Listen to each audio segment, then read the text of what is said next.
हमारे आका मौला सरवर कायनात मफ़ख़र मौजूदात नबी अकरम नूर मुजस्सम शफ़ी मुअज़्ज़म ताजदार अरब व अजम वाली कौन मकान सैयद सरवरां हामी बेकसां नबी रहमत शफ़ी उम्मत शहनशाह नबूवत पैकर अज़मत व शराफत मोहसिन इंसानियत महबूब रब्बुल इज़्ज़त ताजदार ख़त्म नबूवत आका नामदार शफ़ी रोज़ शुमार गैबों पर ख़बरदार बेइज़्न परवरदिगार हज़रत सैयदना मुहम्मद मुस्तफ़ा अहमद मुज्तबा सल्लल्लाहु ताला अलैहि वालैहि वसल्लम का फरमान नूर बार है।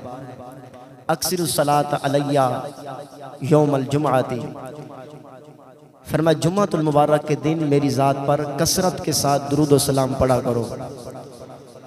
फ़इन्नहु मशहूदुन तशहदुहुल मलाइका, कि बेशक जुम्मा यौम मशहूद है, यानी इसमें अल्लाह के फरिश्ते हाजिर होते हैं, नाजिल होते हैं, इसलिए कसरत के साथ मेरी ज़ात पर इस दिन दुरूद पढ़ो।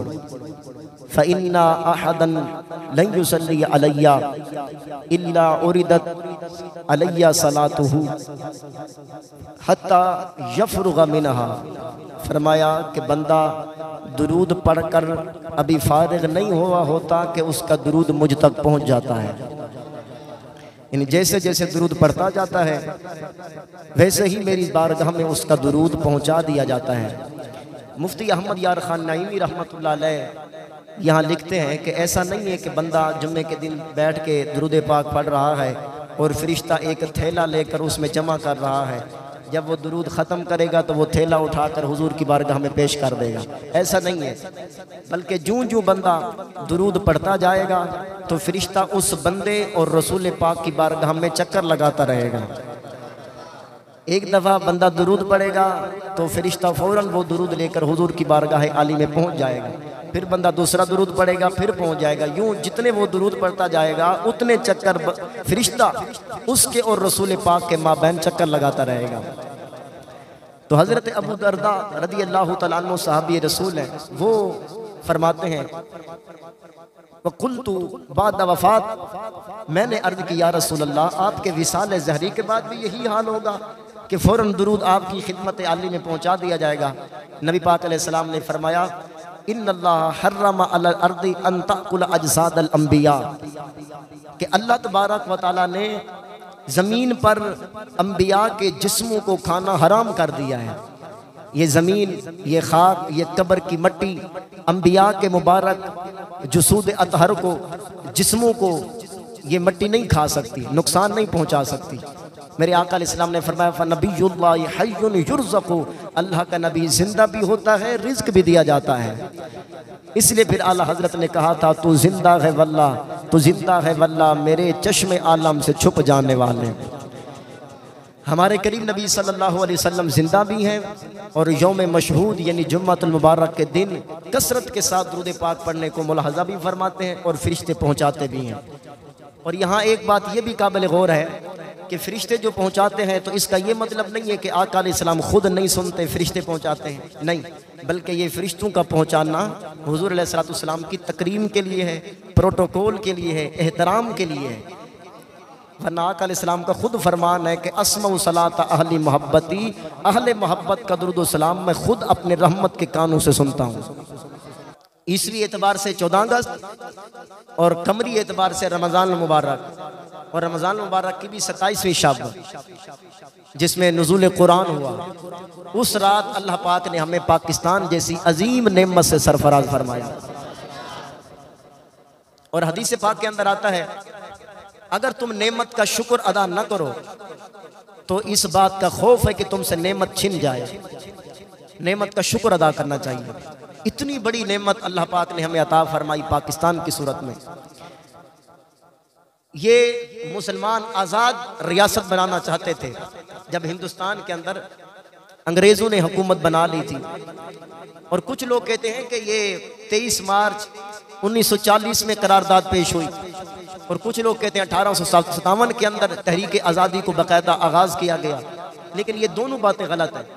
दुरुस्त बात यह है तहरीक आज़ादी का काम तकरीबन 250 साल पहले शुरू हुआ था।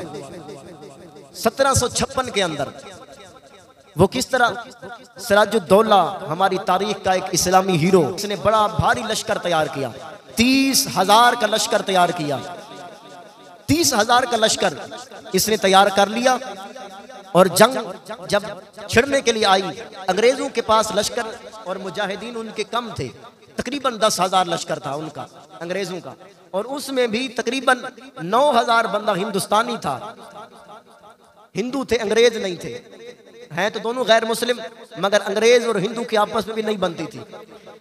इसलिए तो उन्होंने मुसलमानों को आपस में लड़ाकर अंग्रेज ने हुकूमत यहाँ हासिल की थी हिंदुस्तान के अंदर, और मुसलमानों को ये था कि यहाँ मुसलमानों की हुकूमत रहे। इसलिए कि नबी पाक सल्लल्लाहु अलैहि वसल्लम ने इरशाद फरमाया, हिंदुस्तान की सरजमीन से मुझे मोहब्बत की खुशबुएँ आती हैं, ठंडी हवाएं आती हैं, यहाँ मेरे आशिक पैदा होंगे। और डॉक्टर इकबाल ने इस हदीस का तर्जमा अपने अंदाज में किया था। अगर आपका ज़ौक़ हो तो शेर सुना दूँ आपको, ज़रा मोहब्बत से फरमाएं सुभान अल्लाह।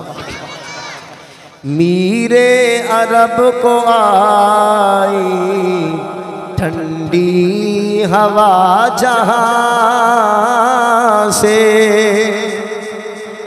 यानी सुल्तानुल अरब को, मीर मतलब सुल्तान सरदार। मीरे अरब को आई ठंडी हवा जहां से, मीरे अरब को आई ठंडी हवा जहां से, मीरे अरब को आई ठंडी हवा जहां से, मेरा वतन वही है, मेरा वतन वही है, मेरा वतन वही है, मेरा वतन वही है, मेरा वतन वही है, मेरा वतन वही है। तो हजरत डॉक्टर इकबाल ने भी हदीस पाक का यूं तर्जमा कर दिया कि हमारे आका अलैहिस्सलाम को इससे ठंडी हवाएं आई। इसलिए मुसलमान कोशिश करते थे कि हम इसमें अपनी रियासत कायम करें।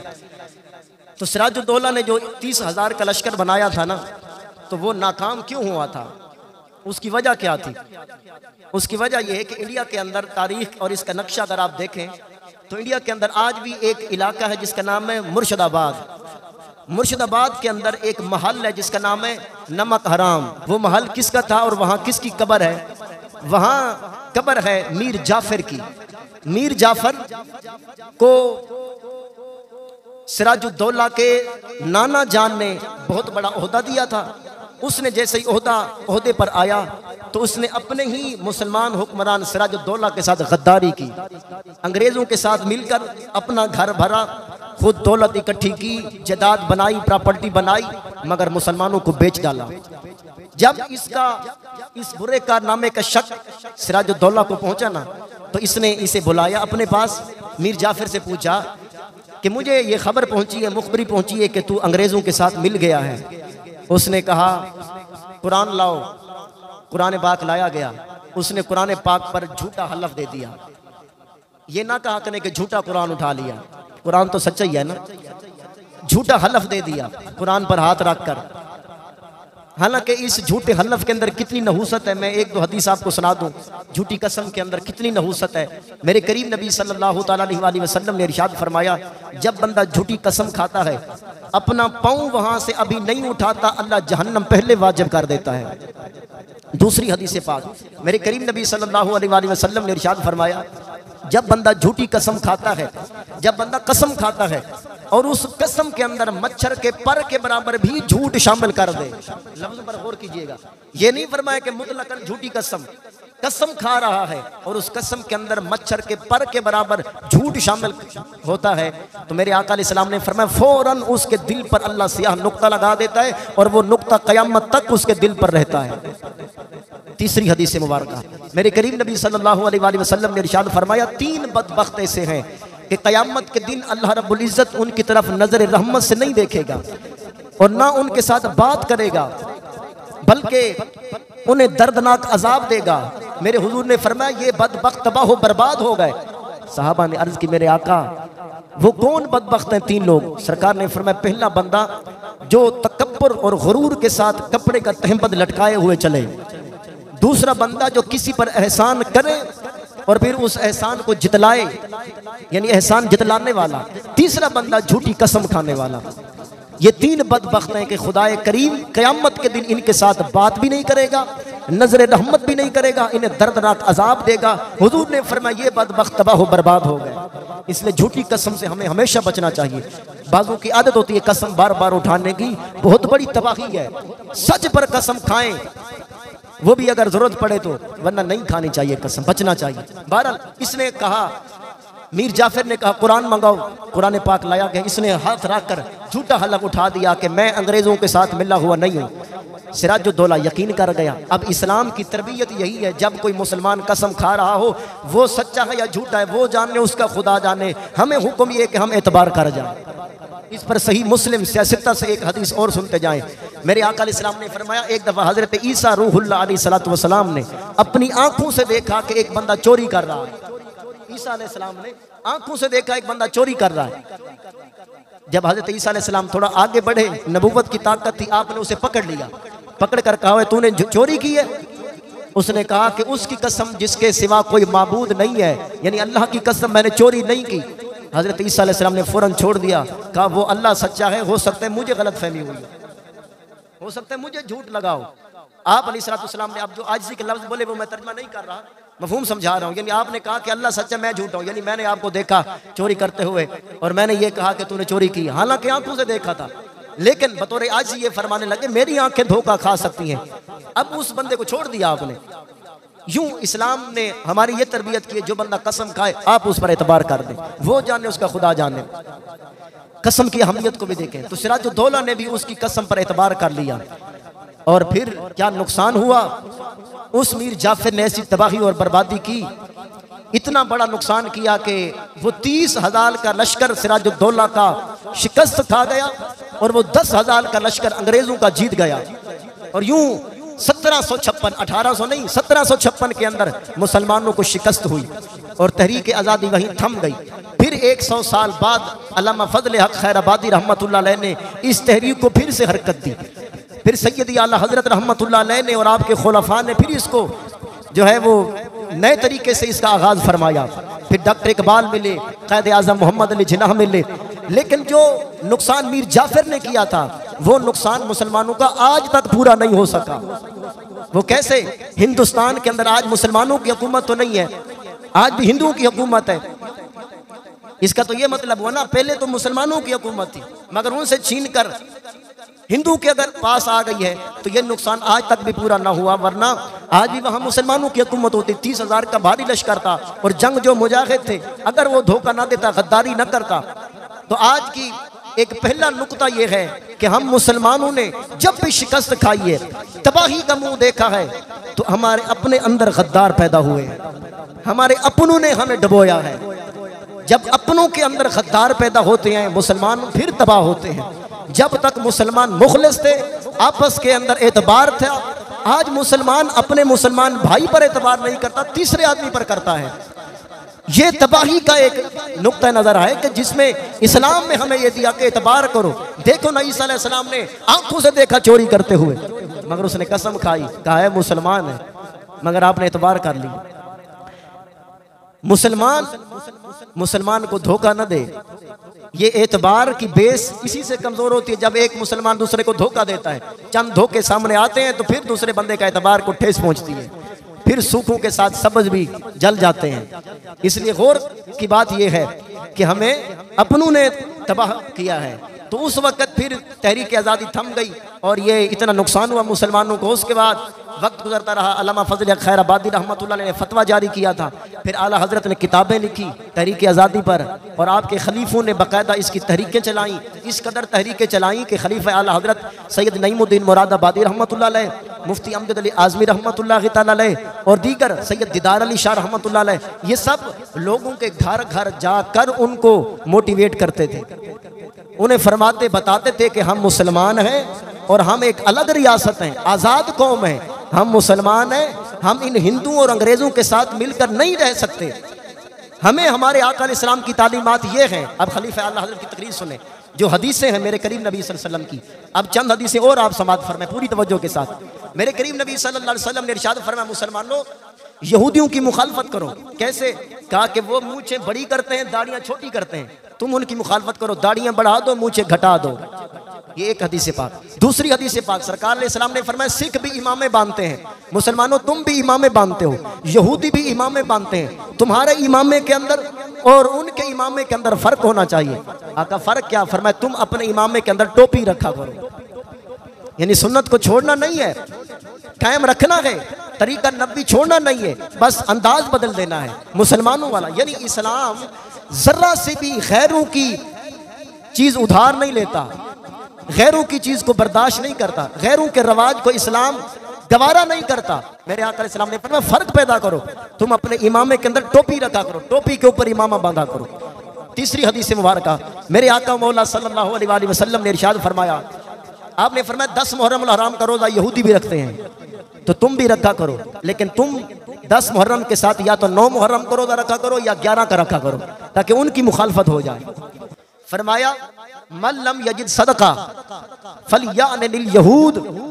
हुजूर ने फरमाया जो बंदा सदका करने के लिए अपने पास रकम नहीं रखता, अपने पास पैसा नहीं रखता, उसके पास कुछ नहीं है कि वो सदका करे, तो महबूब वो क्या करे? फरमाया फलयअनिल यहूद, उसे चाहिए बैठकर यहूदियों पर लानत भेजता रहे, ये उसका सदका है। ये हदीस रसूल है। और आज हम क्या कहते हैं? हम कहते हैं अहले किताब हैं, भाई क्रिश्चियन है और यहूदी हैं, अहले किताब हैं, सारा मेल मिलाप होता है, उसके साथ लेन देन होते हैं। हालांकि वाज़े कुरान की आयत है, वला तत्तखिज़ुल यहूद वन नसारा औलिया, यहूद व नसारा को अपना दोस्त कभी ना बनाना। और एक और हदीस मुबारक मेरे जहन में आ गई, नबी पाक सल्लल्लाहु अलैहि वसल्लम ने इरशाद फरमाया, मुसलमानों ईसाइयों की मुखालफत करो। आका कैसे? फरमाया ईसाई जब कंघी देते हैं तो उल्टी मांग निकालते हैं, कभी इस साइड पे इधर, कभी इस साइड पे इधर, तो मेरे जो गुलाम हो तुम दरमियान से मांग निकाला करो, ये मेरी सुन्नत है। अब नबी पाक अलैहि सलाम ने यहूदियों की भी मुखालफत, ईसाइयों की भी मुखालफत का हुक्म सादर फरमा दिया। कोशिश करें कि इन हदीसों पर अमल करें कि नबी पाक सल्लल्लाहु अलैहि वसल्लम ने फरमा दिया ईसाइयों की मुखालफत करो, ईसाई या इधर से मांग निकालते हैं या इधर से निकालते हैं, तुम दरमियान से निकाला करो, ये मेरा तरीका है। तो हम मुसलमान हैं, गैरों के तरीके पर चलने वाले नहीं, खास है तरकीब में कौम रसूल हाशमी। हम नबी पाक सल्लल्लाहु अलैहि वसल्लम के गुलाम हैं, हम गैरों के तरीके क्यों अपनाएं भाई? तो मुसलमानों के हुक्म अजीम उलमा और रहनुमाओं ने घर घर जाकर इस तरह मोटिवेट किया मुसलमानों को कि हम आज़ाद कौम हैं, मुसलमान हैं, हम हिंदुओं के साथ नहीं रह सकते, हमें अलग से रियासत बनानी है, सारे इजहार यकजहती करो, इकट्ठे हो जाओ और मिलकर हम अपना वतन अजीज पाकिस्तान बनाएं। यूं इनकी मेहनतें रंग लाई। और कैद आजम ने भी जब तकरीर की थी ना, तो उन्होंने भी यही फरमाया था, our god is separate, our Quran is separate, our रसूल is separate, our culture is separate, कि हमारा कल्चर भी अलग है, कुरान भी अलग है, हमारा खुदा भी अलग है, हमारा रसूल भी अलग है, हम इनके साथ नहीं रह सकते।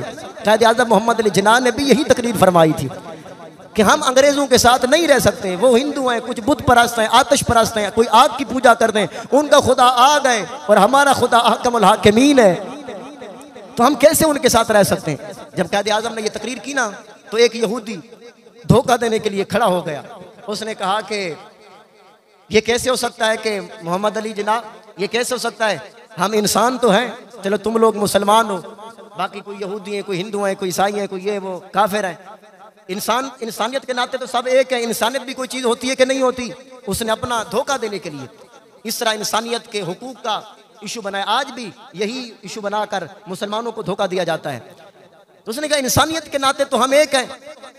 तो कैद आजम रहमतुल्लाह अलैह ने उसी वक्त तकरीर के अंदर पानी मंगवाया, पानी का गिलास नोश फरमाया, पानी पी के जो पानी बचा सामने टेबल पर रखा और कहा कि तुम काफ़ी देर से बोल रहे हो, ये पानी पियो। वो जो बोल रहा था ना, इंसानियत के नाते हम सब एक हैं, उसने कहा मैं मुसले का झूठा पीऊं? मैं तो नहीं पीऊंगा। बस कैद आज़म मोहम्मद अली जिन्ना ने स्टेज पर थापड़ा मारते हुए कहा कि मुसलमानों आंखें खोलो, ये तुम्हें धोखा देने के लिए इंसानियत को ढोंग रचाया हुआ है, वरना मेरा झूठा ये पीना गवारा नहीं कर रहा। जब वो अंग्रेज, वो हिंदू तुमसे इतनी नफरत करते हैं, तो मुसलमानों तुम कब जागोगे? अपना अलग वतन बनाओ। तो कैद आज़म मोहम्मद अली जिन्ना डॉक्टर इकबाल की ये कोशिशें रंग लाई और 14 अगस्त को अल्लाह तबारक व तआला ने हमें वतन अजीज जैसी अजीम नेमत अता फरमा दी। ये अजीम नेमत, ये अल्लाह पाक का करम है। आपको पता है कि पाकिस्तान का मतलब क्या है? एक माना, लफ्जी माना, एक तो ये है ना कि पाकिस्तान का मतलब क्या, ला इलाहा इल्लल्लाह, दस्तूर रियासत क्या होगा, मोहम्मद रसूलुल्लाह। मतलब लफ्जी माना क्या है? ये दो लफ्जों का मुरक्कब है, मुफरद नहीं है, ये मुरक्कब है। पाक और लफ्ज है, स्तान और लफ्ज है। स्तान हिंदी जबान का लफ्ज है, इसका माना बनता है शहर। जिस तरह पिंडी एक शहर है, एक शहर को इंग्लिश में अगर कहें तो सिटी कहें, अरबी में कहें तो मदीना कहें। अरबी के अंदर शहर को, कोई भी शहर उसे मदीना कहते हैं। मदीनतुर रसूल, मदीना मुनव्वरा, उसको भी इसीलिए मदीना मुनव्वरा कहा जाता है, मदीनतुर रसूल कहा जाता है, जो पाक मदीना है। और पाक का मतलब होता है पाक, होली। और अरबी के अंदर इसको देखें पाक को तो इसका माना बने तैयबा। अगर यूं मफहूम देखें तो मदीना तैयबा इसका माना बनता है। पाक का मतलब अरबी के अंदर तैयबा पाक चीज को कहते हैं, और शहर को स्तान कहते हैं हिंदी के अंदर, और अरबी के अंदर मदीना कहते हैं। तो तैयबा मदीना, मदीना तैयबा। तो पाकिस्तान इतना बाबरकत नाम है। किताब में पढ़ा था कि हमारा एक फौजी जब वो बॉर्डर क्रॉस कर गया था तो वो उसे उन लोगों ने पकड़ लिया था। वहाँ उनकी जनाब हिरासत के अंदर हमारी एक मुसलमान खातून भी थी, बुढ़िया थी। वो उस फौजी के सामने आई तो उसने कहा कि जब यहाँ से मुसलमान हिजरत कर रहे थे मैं उस वक़्त कैद में आ गई थी, तो आज मैं उनके बच्चे जान रही हूँ, लेकिन मेरे जो बच्चे हैं ना कभी बचपन में बीमार हो जाते हैं ना, तो मैं उनके सामने ये लफ्ज़ बोलती हूँ कि पाकिस्तान पाकिस्तान पाकिस्तान, ये पढ़कर उस पर फूंक मार देती हूँ तो अल्लाह करम फरमा देते हैं, मेरे बीमार बच्चे ठीक हो जाते हैं।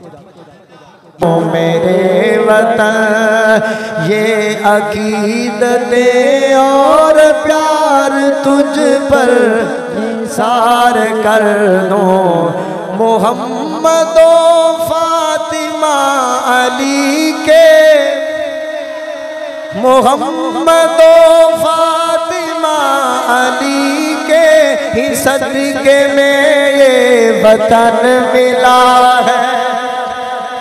मोहम्मद फातिमा अली के, मिलके पढ़िए, मोहम्मद फातिमा अली के, मोहम्मद फातिमा अली के ही सदके में ये वतन मिला है।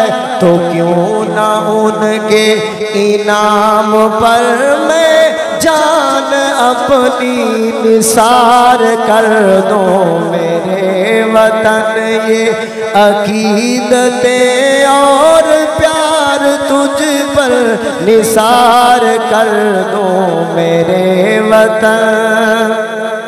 तेरी मोहब्बत में मौत आए, तेरी हिफाजत में मौत आए, तेरी हिफाजत में मौत आए, तेरी हिफाजत में मौत आए। वतन की हिफाजत करना सुन्नत मुस्तफा है। आइए हदीस मुबारक का हजरत अनस रज़ियल्लाहु ताला अन्हु रावी है। आप फरमाते मदीना मुनव्वरा मुस्तफा का वतन अजीज। एक दिन रात का वक्त है, मदीना मुनव्वरा के एक कोने से चिल्लाने की आवाज आई, बहुत खतरनाक आवाज आई। सारे नौजवान और बूढ़े उठ बैठे, किसने तलवार उठा ली, किसने नेजा उठा लिया, किसने अपना हथियार उठाकर सामने बाहर निकल आए। नौजवान आगे आगे आए, बूढ़े उनके पीछे हैं। सारे उस चीखो पुकार की तरफ जा रहे थे। जाकर देखें कि चीखो पुकार किधर से आ रही है, आवाजें किधर से आ रही है। खुदा जाने हमारे वतन मदीना को कोई नुकसान न पहुंचा दे। अपनी जान पर खेल कर अपने वतन मदीने की हिफाजत करेंगे। सहाबाए किराम अलैहिम रिदवान, बूढ़े और नौजवान सहाबा यूं लश्कर बनाकर जा ही रहे थे। खुदा की कसम हजरत अनस कहते हैं हमने देखा, हमारी आंखें खुली रह गई। जिधर हम जा रहे थे उधर से मोहम्मद मुस्तफा अकेले आ रहे थे, अकेले वापस आ रहे थे। मुस्तफा के मुबारक हाथ में तलवार थी। सहाबाए किराम ने अर्ज किया था आप किधर? फरमाया खतरनाक आवाज आई थी, अपने वतन की हिफाजत के लिए देखने गया था कि आवाज कैसी है। अपने वतन की हिफाजत करना, जान पर खेल जाना मुस्तफा की सुन्नत है। सरकार दो आलम सल्लल्लाहु अलैहि वसल्लम अकेले वहां से आ रहे थे। हुजूर की ये हदीस बताती है कि वतन की मोहब्बत में मरना, वतन की हिफाजत करना, ये मेरी सुन्नत है। और वैसे भी बुजुर्गान दीन फरमाते हैं हुब्बुल वतन मिनल ईमान, वतन की मोहब्बत ईमान से है। तेरी मोहब्बत में मौत आए तो इससे बढ़कर नहीं है ख्वाहिश, तेरी हिफाजत में मौत आए तो इससे बढ़कर नहीं है ख्वाहिश। ये एक जान है अगर हजारों हजार तुझ पर निसार कर दूं, मेरे वतन ये अकीदतें और प्यार तुझ पर निसार कर दूं मेरे। अल्लाह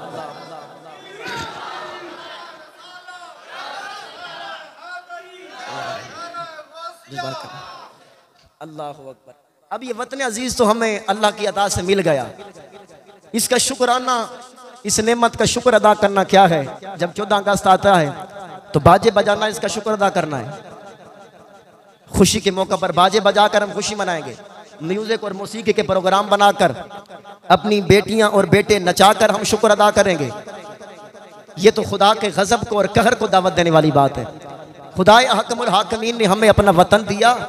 भाई इस्लाम का मिजाज ये नहीं है कि आप मौसीकी बजाएं, बाजे बजाएं। मेरे रसूल पाक सल्लल्लाहु अलैहि वसल्लम ने फरमाया सौतानी मलऊनानी, दो आवाज़ों पर लानत है, फिद दुनिया वल आखिरा, दुनिया और आखिरत के अंदर लानत की गई है। आकद तो वो कौन सी दो आवाज़ें हैं? मेरे हुजूर अलैहिस्सलातु वस्सलाम ने फरमाया रन्नतुन इंदा मुसीबतिन व मिज़मारुन इंदा नेमतिन, जब नेमत मिले तो बाजे बजाना, बाजों की इस आवाज़ पर भी लानत है दुनिया और आखिरत के अंदर। और जब कोई मुसीबत आ जाए तो वावेला करने पर भी अल्लाह की लानत है दुनिया और आखिरत के अंदर। भाई इस चीज़ के अंदर तो लानत है। गैरों के तरीके हम अपनी आज़ादियों में ले आए, आज़ादी उनसे हासिल करने पर जश्न है और जश्न उनके तरीके के मुताबिक है। ये कैसी आज़ादी है? इस्लाम का मिजाज बताऊं शुक्राना कैसे अदा होता है। मेरे करीब नबी सल्लल्लाहु अलैहि वसल्लम को दर्दनाक अज़ियतें देकर जब मक्के से हिजरत फरमाई थी, हुजूर अलैहि सलाम ने दर्दनाक अज़ियतें सहकर मदीने गए थे। फिर मदीने से जब मक्के में हमला किया था, मक्का फतह फरमाया था, जब मदीने वापस आए थे, जानते किस हाल में आए थे?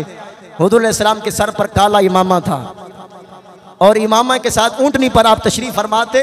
सहाबा कहते हैं सरकार अलैहि सलाम तकब्बुर के साथ डांस नाचा नहीं था। हुजूर अलैहि सलाम का क्या अंदाज, सर झुका हुआ था और ऊँटनी की कोहान पर हुजूर अलैहि सलाम की पेशानी लग रही थी, इतना सर झुका हुआ था। इस्लाम का ये मिजाज है, गाने बाजे, नाच गाने, मोटरसाइकिल के सलेंसर निकाल लेना। नौजवानों किन के तरीके पर चल खड़े हो? अपनी मट्टी पर चलने का तरीका सीखो। संगे मर पे चलोगे तो फिसल जाओगे। जब हर चीज में इस्लाम हमारी रहनुमाई कर रहा है तो गैरों के तरीके क्यों अपनाओ भाई? तो इस शुक्राना अदा करना है तो इस अंदाज में करना है। नफिल पढ़ लें, मस्जिद में आ जाएं, जब बाजमात पढ़ लेंगे इंशाल्लाह। शुक्राने के नफिल अदा करने, ना नाच गानों के फंक्शन में शिरकत करें, ना अपने बच्चों को शिरकत करने दें, वरना खुदा नाराज हो सकता है। म्यूजिक और मौसीकी, मेरे करीम नबी सल्लल्लाहु अलैहि वसल्लम की हदीस है, फरमाया दुनिया के अंदर मेरी आमद का एक मकसद ये है कि मैं दुनिया से मौसीकी की आवाज़ों को ख़त्म कर दूँ। महबूब पाक अलैहिस्सलाम तो ख़त्म करने के लिए आए और हम वतन अजीज़ की आज़ादी में उसे फैलाएं। जगह जगह म्यूजिक मौसीकी हो, तराने भी हों तो तरानों के अंदर मौसीकी हो, नहीं तराने भी पढ़े। अवैस कादरी की आवाज़ में भी तराने हैं, असद तारी सना खान की आवाज़ में भी तराने हैं। विदाउट म्यूजिक वो सुने और वो अपने घरों में लगाएं शुक्राने के लिए और शुक्राने के नफल अदा करें। उस रात 12 बजते ही कहीं ऐसा ना हो कि हर तरफ धमाल हो, हवाई फायरिंग की जा रही हो। इस्लाम इस चीज़ को बर्दाश्त नहीं करता। आप हवाई फायर करके कितने मुसलमानों की नींदें खराब करेंगे, उनके सुकून बर्बाद करेंगे। मेरे करीम नबी सल्लल्लाहु अलैहि वसल्लम की तालीमात क्या है? इमाम फखरुद्दीन राजी रहमतुल्लाह अलैह एक हदीस पाक लाए हैं, खुदा की कसम सुनी और ईमान ताज़ा कीजिए। करीम नबी सल्लल्लाहु अलैहि वसल्लम ने फरमाया कि अल्लाह तबारक व तआला का एक बंदा था जो बड़ा गुनहगार था। बंदों के भी हकूक उसने तलफ कर रखे थे, खुदा के भी हकूक तलफ कर रखे थे। लेकिन एक रात वो जा रहा था तो उसके पाँव के साथ एक रोड़ा अटका, एक रोड़ा उसने वो उठाकर साइड पे कर दिया कि कोई बूढ़ा, कोई कमज़ोर गिर न जाए। उसको तकलीफ ना पहुंच जाए, उसे तकलीफ से बचाने के लिए उसने रोड़ा उठा लिया। मेरे मुस्तफ़ा फरमाते जब वो मर गया अल्लाह पाक ने उसकी बख्शिश फरमा दी। उस बंदे ने कहा परवरदिगार मेरी बख्शिश कैसे?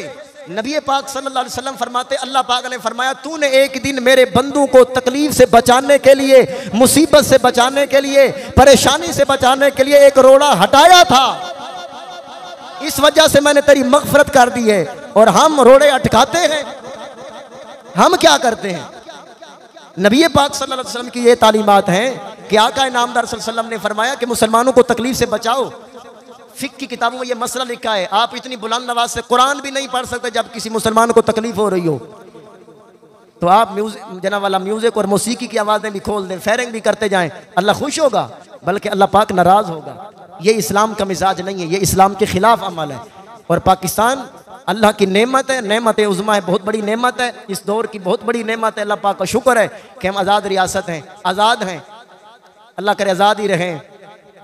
और आज़ाद का मतलब ये था, आज़ादी हासिल करने का ये मतलब था कि हम आज़ादी के साथ नमाजें पढ़ सकें, आज़ादी के साथ ज़िक्र रसूल की महफिल सजा सकें, हमें रोकने टोकने वाला कोई ना हो इबादत के लिए। हम तो फिर भी आज़ाद होकर भी उन्हीं के तरीके अगर अपनाएं, उन्हीं के तरीक़ों पर चलते जाएं, तो फिर हमारे महबूब अलैहिस्सलाम हमसे कहाँ खुश होंगे? ये तो हुजूर भी नाराज़ होंगे, अल्लाह भी नाराज़ होगा। नेमत का हक ये है कि जब नेमत मिले तो अल्लाह का शुक्र अदा करें, और शुक्र का ये मतलब है सजदा शुक्र करें, शुक्र के नवाफिल पढ़ें, तिलावत करें, अल्लाह तबारक व तआला राज़ी हो। अगर म्यूज़िक मौसीकी करेंगे तो खुदा नाराज़ होगा, और इस कदर नाराज़ होगा कि हुजूर अलैहिस्सलाम ने फरमाया मेरे मिशन के खिलाफ है म्यूज़िक और मौसीकी बजाना फैलाना। तो करेंगे कोशिश इंशाअल्लाह, खुद भी कोशिश फरमाएं कि इस्लामी तौर तरीके के मुताबिक खुद भी अमल करें, अपने बच्चों को भी अमल करवाएं। अगर आपने बाजा बजाने के लिए बच्चों को पैसे दिए तो ये पैसे देना भी हराम है और जहन्नम में ले जाने वाला काम है, गुनाह का काम है। बच्चों को इसके लिए रकम भी नहीं दे सकते, ना उन्हें बाजे बजाने दें, बल्कि हम खुशी मनाएं तो उन्हें कहें कि जाकर मस्जिद में नफल पढ़ाओ, अल्लाह का जिक्र कर रहा हो, कोई आज सूरह यासीन पढ़ लो। जिन लोगों ने कुर्बानियाँ दी थी कैद आज़म की रूह को इसाले सवाब कर दो। मोहम्मद अली जिनाब और डॉक्टर इकबाल, आला हजरत अल्लामा फजल खैराबादी रहमतुल्लाह अलैह, जिन अकाबरीन ने कुर्बानियाँ दी हैं उनके इसाले सवाब के लिए बल्कि 30 लाख मुसलमानों की जानें कुर्बान हुई हैं, 30 लाख कमोबेश इस कदर जानें कुर्बान हुई हैं, तो उनके इसाले सवाब करें भाई, उन्होंने अपनी जानें कुर्बान कर दी, हमें आज़ाद कर दिया।